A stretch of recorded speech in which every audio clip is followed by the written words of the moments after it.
Greetings, it's Vaygrim, and welcome to my desktop.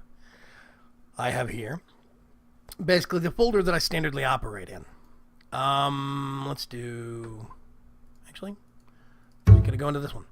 So, okay, here's what I normally do.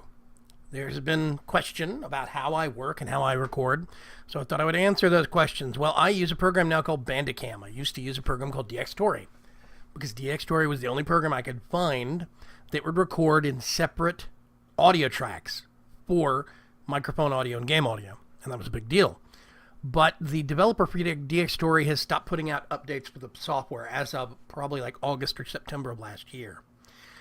They've also almost entirely stopped responding to posts on the forums. Now it's a post maybe a week, maybe once a month, kind of depends. So I suspect that the developer for DxTory has hit burnout, and I've moved on to something else. I'm using a piece of software called Bandicam. You can go to bandicam.com and take a look at it. You do have to pay for it. It's $29 for a license. And it's complicated, but basically it is a piece of software that is being supported by a company, by a corporation. It has a team of professionals behind it. You get updates for the life of the software once you buy it. It's not once a year or anything tricky like that. You buy it once and for about $30, and that's it. It's great. I love it. And it works really, really well. And I'll show you some reasons why right up here. I'm recording this in 1080p, I'm hoping. I'm recording this with OBS. I'm hoping this is going to be high quality enough that you can see. If not, I'll have to, I guess, post in some screenshots or something.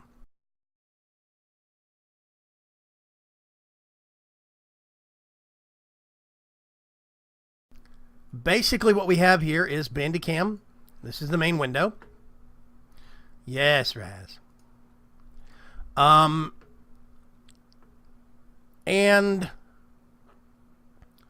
the way that it works, of course, is that you have some various hotkeys. Like, okay, here's the general settings, and there's different modes. First of all, there's these two buttons right here. And of course, this little indicator. This little indicator is if it's currently recording, it will show the current recording duration and how much space it's using up out of free space. And this little meter goes up based upon bit rate and stuff like that. It's very interesting. That might be sound, I'm not sure. Anyway, so then you have these two buttons right here. This is this DirectX or OpenGL window. It actually grabs the game window and records directly from it. Now, option number 2 is rectangle on a screen. I'm not even sure if you guys can see this. I'm dragging something around right now. I think technically it does not show up on the monitor, but it's on some different layer. So OBS isn't showing it right now. But basically there is a rectangle right along here that will capture the contents of any window. This mode is very, very important, specifically because there's some software, like for me, Dragon Age Origins. I'm currently recording a playthrough of it. And Dragon Age Origins doesn't like recording software hooking directly into it, which means it crashes. It has to do with the cheating and hacking prevention that they put into Dragon Age Origins on the part of EA, Electronic Arts. And it's a pain in the butt. So basically, I have to use it in a window, run the game in a window, and then actually record it rectangle on a screen mode. And it works beautifully. It does exactly what it's supposed to. Everything else, though, I do DirectX or OpenGL windowed mode. Works just like DxTory or whatever it is you used to use, like Fraps. And so, yeah, there's general settings, what the major output folder is. That's what this is here. That's my major output folder. Actually, this one right here. This is my primary output folder. Now, this is also the output folder for OBS. That's what that is right there, is this recording that I'm making, which is very weird. But so you've got the folder you can declare. Start Bandicam, minimize to tray. That's what I like. Run Bandicam on Windows startup. I like to always have it up and going. That's me. Then you have this general settings, okay? Show FPS and captured video image. You can turn it, make it to where if you capture a video or an image, it shows the FPS on screen. Otherwise, it does not. The tip information bar is this little thing down here. Automatic run on startup. Start full screen recording automatically. So this is basically You can automatically have it start with Windows and start recording with Windows. I don't know why you'd want to do that, but you can do that. Output folder, create output subfolder when writing a file, enable write caching on disk. That's on. I don't know if I should have this bottom one on or off. I've never messed with it. It works fine. This is one of the things that I really love about this. Target name. This is going to be the video program that it's capturing. Like for Minecraft, it's actually going to show Java W. It doesn't show Minecraft, which I think is kind of funny. But it shows Java or Java VW or Virtual Windows, something like that. What is it? Yeah, Java W. That's what Minecraft shows up as, but that's fine. As long as you know that, you know where to find it. So you have the target name, or you could do custom prefix, and then you have date time, or you could do sequence number and start it off on a sequence. Now, this is going to be kind of crazy because you're going to have different series that are going to have different sequences at different times. So I always do date time and leave it at that. Hooking is very important. I pretty much turn on all of this. And here's one great feature that I love, the blocking list. You put exe files in here of things you do not want it to actually try and capture from, like launchers for Battle.net, whatever. Languages, never had to mess with it. Other, okay, here's where the interesting thing steps in, right? And I think technically this is, we'll go through it here. Okay, video recording settings, right? Save audio tracks while recording. You could have record sound and then save audio tracks while recording. This is usually unchecked, but I leave it checked. This is the setting that I use that most people overlook, and it's very important. Normally, when you load it up, it looks like that. Check this box, and I'll tell you why in a minute. Windows 7 sound, WASPI, WASPI. Anyway, Windows 7 sound, or you could set it to speakers, whichever one. I tend to get less feedback doing it that way, or crosstalk, I guess I should say. Microphone, this is my microphone I'm talking into right now. Now, then there is two sound mixing. This is the primary and the secondary sound device. It will mix it into one audio track on the video. I leave that unchecked. Honestly, I probably should have it checked, but I don't know. I'm just going to leave it unchecked right now. Only record secondary device while pushing whatever, and this would be your push to talk button. Some people might like this. I like to always leave my microphone on because I forget about push to talk buttons. You can do webcam overlay. I don't think it supports green screening in itself, but if you use a program like Minicam, virtual webcam, you can pipe your webcam through that, do green screen, and then have Bandicam grab it from there. So that does work. You can change overlay, put where you place where you want to, or change where you want to actually put the overlay for the screen, what percentage of the whole screen. It's real nice. You can even, for DirectX OpenGL windows, preview webcam on a screen. It shows up in a little side screen, and then enable preview toggle hotkey to turn your preview on and off so you can see what your webcam is going to look like. The reason I don't worry about green screening, though, is specifically because I think Minicam is just going to green screen it to black. I don't think it does transparent overlay. I'm not sure, though. I haven't messed with it. But basically, this would be, you turn on your webcam, you would just have your little face cam right there up in the corner, which means you usually are not going to be worrying about green screening or overlay. If you want to add a logo to all your videos in the same place, same location, etc., you can do it this way. Mouse click effects, you'll see people that actually record tutorials, and it's got a little circle around the mouse pointer and a little light. A little blip that kind of goes out from the mouse cursor when they click. That's what these settings are. They recorded that with Bandicam. And then final options, you can adjust recording. It defaulted at high. I've never touched this. Recording priority. I just leave it at high. Skip recording while frame is not updated. Never had to change it. Use enhanced capture method. I've never had to change this. So, don't know. But we're going to go with this. Save audio tracks while recording in WAV format. Now, let's see, video formats. Here's where this is kind of, I think, the important part. Basically, you can record in AVI or MPEG-4, right? It outputs either format. Now, I used to record in AVI all the time, specifically because that's what my editor, Serif Movie Plus, liked. Now, I've switched from that to another one.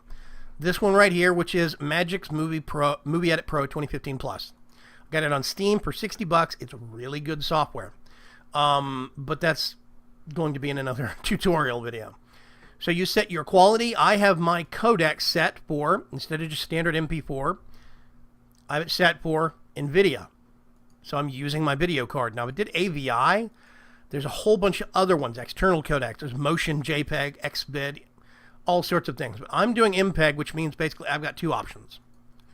You can set these here. I like constant bit rate. It seems to give less issue with video editors. I'm using my GTX 750 Ti. That's the video card that I'm actually encoding with.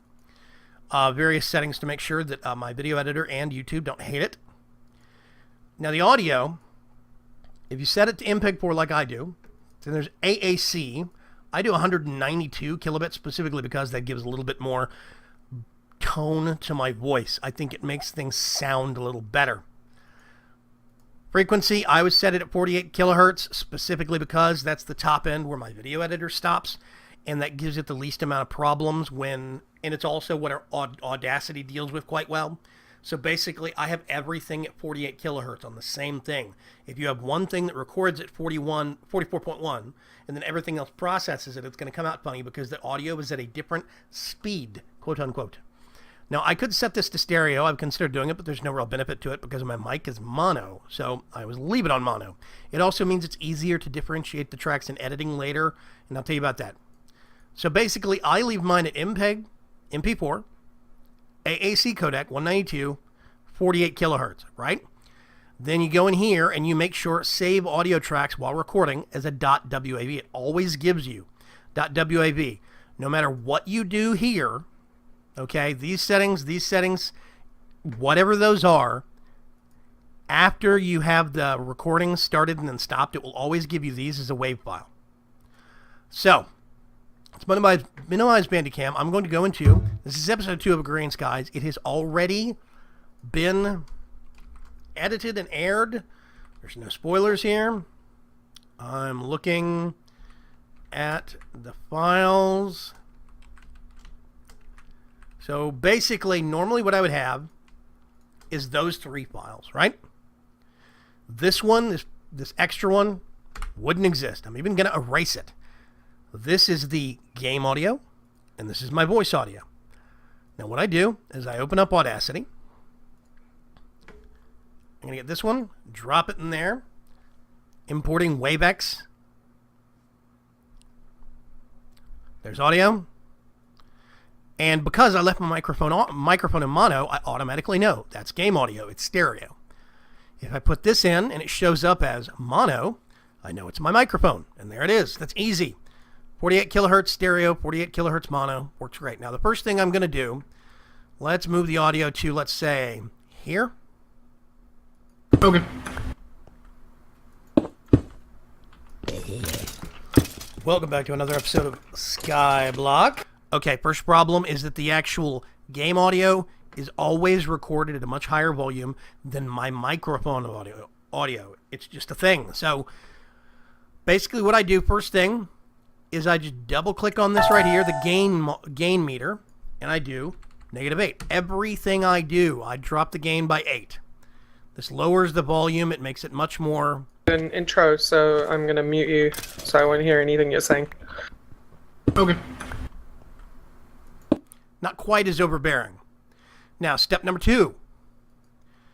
I'm going to actually highlight this chunk. I always make sure there's at least 10 seconds of dead air at the beginning of my recording.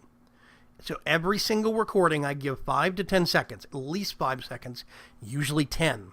Why do I do that? Well, so I can come in here, grab this whole chunk of dead air, and you'll hear... Creating a panic. That's Rorax we're hearing. I'm going to mute this channel, right? You hear that? That is the fans in my office. So you come up here and you do noise removal, get profile, then I left click the whole thing, noise removal, okay. It's going to process that. What it's doing is it got the profile for that fan noise and it's going to edit it out. Now you'll still hear some key clicks, but the fan noise in the background, suddenly this looks a lot more clean. Now listen to this now. You notice there's nothing up here. That is silence.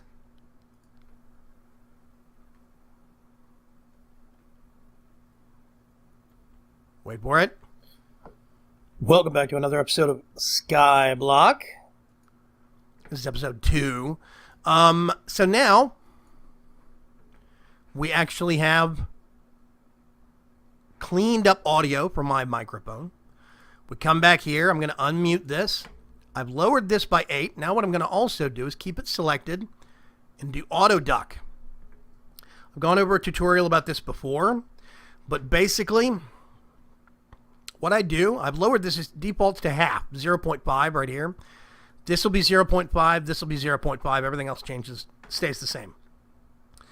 What I've done is lowered this to 0.25 to make it to where there's less of a drop. Basically I made it to where there's a sharper drop in sound between me talking and somebody else talking, and it works out better. So what I can do is I can come up to auto duck, and I do this, and what it's going to do is process the first channel in comparison to the second channel, and it's already done. So what it normally would do is it lowers, and let me see if I can, we're going to have to watch right in here. You see how that goes up? And then let's do Control Y. There is with auto duck. That's without auto duck. Right here you can see it. You can see changes over here. Now what it's doing is when I talk on this second channel, it lowers the volume on the first channel. This is important. This means that your voice comes across as loud and clear no matter how much other clutter there is going on in the background. This means that you can actually be playing a game like BioShock Infinite, let's say. It has a lot of action, a lot of background sounds. You can say something real quick and you don't have to worry about the volume getting drowned out. Or the volume of the game drowning out your audio, which means you can keep the game audio kind of loud to really pick up the richness of the game sounds, but you don't have to worry about it overwhelming your audio. The only thing you have to be conscious of is if there's speech going on in-game and you want people to hear the voice of that character, you shouldn't talk over it. But otherwise, once you get used to that habit, auto duck is a great thing. So this is how I process my audio. Once I pull it out, once I've recorded it and I've got it from Bandicam, and again, you go into settings here, video recording, save audio tracks while recording. So here's the thing that you need to keep in mind. You have not only this with 2 audio tracks on it, but you also have 2 separate files. Now here's the benefit. I can get this. It has been auto-ducked. Now, sometimes what I'll do is if I'm playing a game and I'm getting rather boisterous, I'll highlight my microphone or sometimes the other ones. Like in this one, you notice the volume levels are quite high at points. It's very peaky. Well, what I'll do is I'll come up here and I'll do, if we do undo the auto-duck, let's do amplify. And instead of a positive amplification, I'm just going to do -2. I'm going to lower the peak amplitude by 2 decibels. It just knocks a little bit off the top. It makes it sound less distorted, less peaky. Creating a paddock for animals, or so there's less distortion possibility long term. Then we come up here. Now the thing is, the channel that you auto duck, it always have to be the first one, and it's comparing against the second one. Always, always. So you do auto duck, hit OK. Once those settings are plugged in, you never have to change them. It is now auto ducked. And then what I do is I come up here and I do export. We're going to go to this drive. Whoops, wrong folder. Where's the... There it is. Green skies. Here we are in here. All I do is trim the ending off of that. So that gives it the exact same file name as the footage. Just hit OK, OK. It's going to go through and export a couple times. We'll give it a second to wait. Okay, so that's finished. Now you have one unified audio track with the same name as your video track right there. So what we do is we close this down, save no. We're going to go into our video editor, Magix. I'm going to open this up. Movie Edit Pro 2015 Plus. This is what I've switched to recently. I'm very, very happy with it. Good software. You can get it on Steam for $60. I use the same settings there for everything. That's 720p, 48 kilohertz, 30 FPS, etc., etc. So now what we actually do is we've got our layout open in our editor.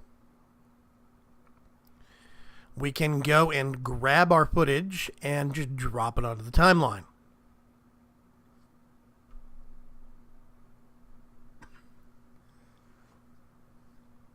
Right there, drag and drop.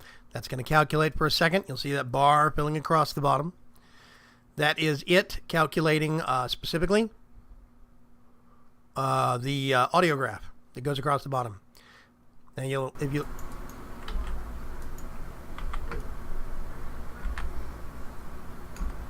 wait for it. Welcome back to another episode of Sky. There you go. So that is just the audio for my voice track. Now, if we plop this in, what we do is it's got combined audio, but we don't need both. However, we can use these two tracks to line up and make sure they're in the same places. As you can see, there's specific peaks that are lining up between both tracks. Welcome back to another episode of Skyblock Shenanigans on Agrarian Skies 2. Yeah, and you can see both of them are playing. You can see the meters there on the left-hand side. I have Purple Mentat lurking. Stop that.